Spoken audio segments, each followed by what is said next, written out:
The heavens stretched endlessly, a sanctuary of peace and light, yet two figures sat upon a radiant cloud with heavy hearts. Below them, earth turned in its ceaseless dance, humanity bustling and chaotic. Jesus Christ and Santa Claus gazed at the world, their eyes filled with a mixture of sorrow and yearning. For 2,000 years I've watched them misunderstand my message. I came to remind them of the Father's love, that they are never separate from God. I taught them to forgive, to love one another as themselves, and to seek the kingdom of God within. Yet they took my crucifixion, a moment meant to show love's triumph over death, and turned it into a symbol of pain and division. Santa nodded solemnly, listening intently as Jesus continued.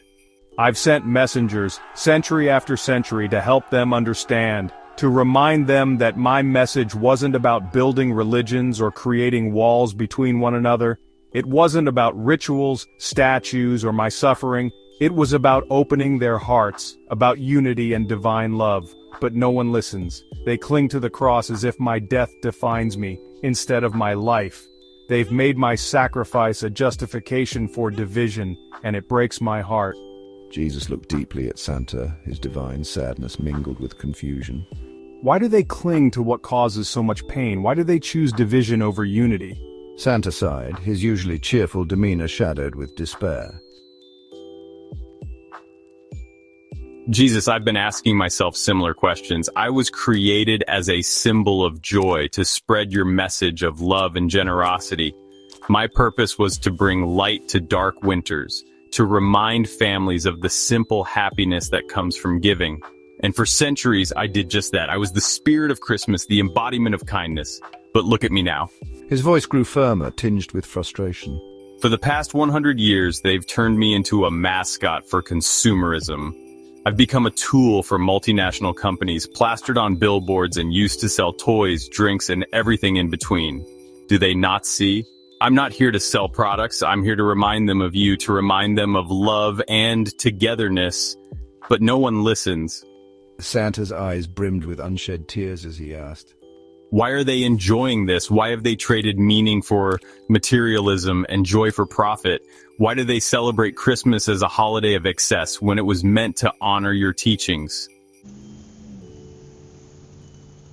Jesus lowered his gaze, watching the world below, where Christmas lights blinked over crowded malls and bustling markets. It's as if humanity has forgotten why they're here. They were created to love, to grow, to find the divine spark within themselves. Instead, they've filled the void with distractions, symbols and traditions emptied of their true meaning. They glorify my death, but ignore my life. They celebrate Christmas, but forget the message you bring. Santa placed a hand on Jesus' shoulder, his voice trembling. Sometimes I wonder, is humanity still there? Is the love, the compassion, the connection, has it all vanished? Has humanity finished itself? Jesus turned to him, his expression a mix of sadness and hope. No, Santa, humanity isn't finished. It's buried, hidden beneath layers of fear, ego, and greed, but it's not gone. Look closer. Together they gazed at the earth.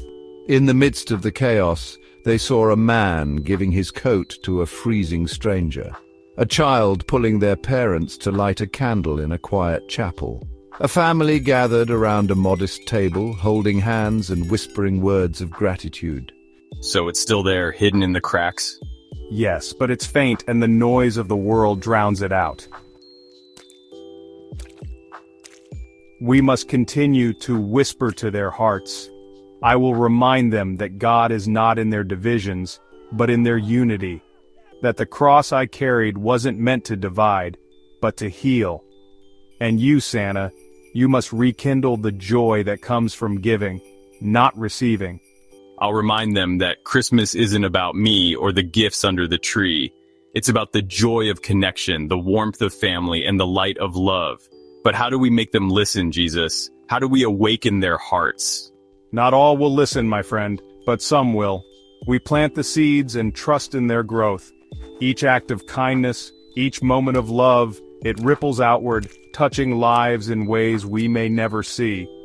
Humanity is fragile, but it is also resilient. Then I'll keep trying.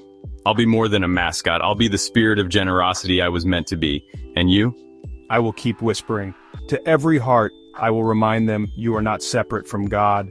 Love is your purpose, and unity is your destiny. Not all will listen, my friend, but some will. We plant the seeds and trust in their growth. Each act of kindness, each moment of love, it ripples outward, touching lives in ways we may never see. Humanity is fragile, but it is also resilient. Then I'll keep trying. I'll be more than a mascot. I'll be the spirit of generosity I was meant to be. And you? I will keep whispering. To every heart, I will remind them you are not separate from God. Love is your purpose, and unity is your destiny. It's okay, Mom, I love you. Well, that's a start. One heart at a time. And so, from their seat in the heavens, they continue to watch, to guide, and to whisper, waiting for humanity to listen. Humanity's light is not extinguished, only dimmed. The divine message of love and generosity still lives, waiting to be remembered by those who choose to hear it. Will you listen? As we come to the end of our journey with Jesus and Santa Claus, remember that the spirit of love and generosity is within us all. It's a light that can illuminate the darkest of times. If you like this video, please do not forget to subscribe to this channel. Thank you for watching, and Happy Christmas. Let us carry this message forward, spreading kindness and joy, one heart at a time.